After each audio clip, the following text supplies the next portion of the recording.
Grimm's Household Tales, translated by Margaret Hunt, read by Paul Martin. This audiobook and its underlying text is in the public domain.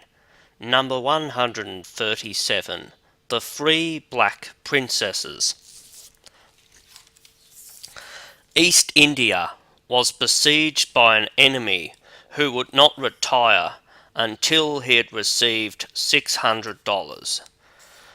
Then the townsfolk caused it to be proclaimed by beat of drum that whosoever was able to procure the money should be mayor. Now there was a poor fisherman who fished on the lake with his son, and the enemy came and took the son prisoner, and gave the father $600 for him.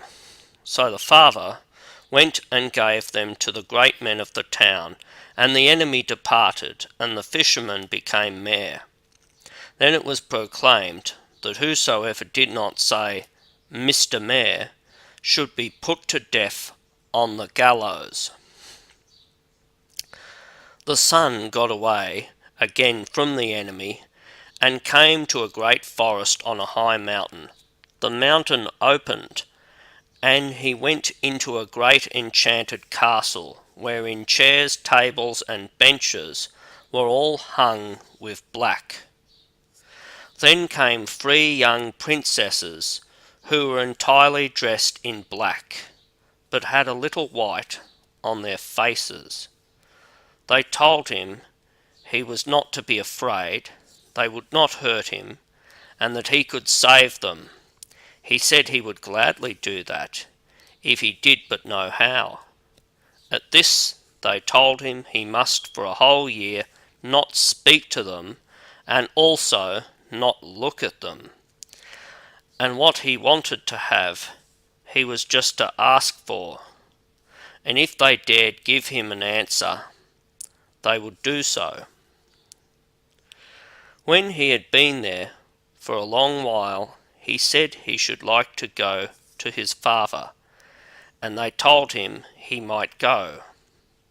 He was to take with him this purse with money, put on this coat, and in a week he must be back there again. Then he was caught up and was instantly in East India. He could no longer find his father in the fisherman's hut, and asked the people where the poor fisherman could be. And they told him he must not say that, or he would come to the gallows. Then he went to his father and said, Fisherman, how have you got there? Then the father said, You must not say that. If the great men of the town knew of that, you would come to the gallows. He, however, would not stop, and was brought to the gallows. When he was there, he said, O masters, just let me go to the old fisherman's hut. Then he put on his old smock frock, and came back to the great men, and said, Do ye not now see? Am I not the son of the poor fisherman? Did I not earn bread for my father and mother in these clothes? Hereupon his father knew him again, and begged his pardon, and took him home with him.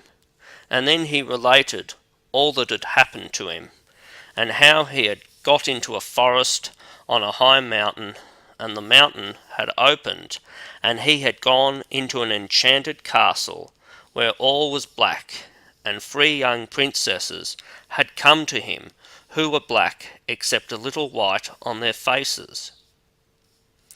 And they had told him not to fear, and that he could save them.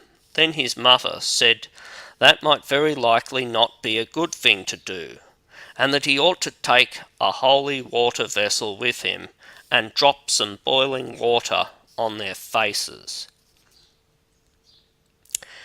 He went back again, and he was afraid, and he dropped the water on their faces as they were sleeping, and they all turned half white.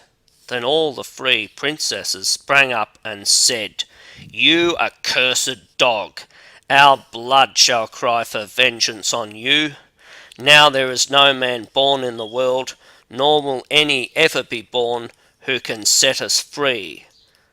We have still 3 brothers who are bound by 7 chains. They shall tear you to pieces." Then there was a loud shrieking all over the castle, and he sprang out of the window and broke his leg, and the castle sank into the earth again, the mountain shut to again, and no one knew where the castle had stood. Grimm's Household Tales.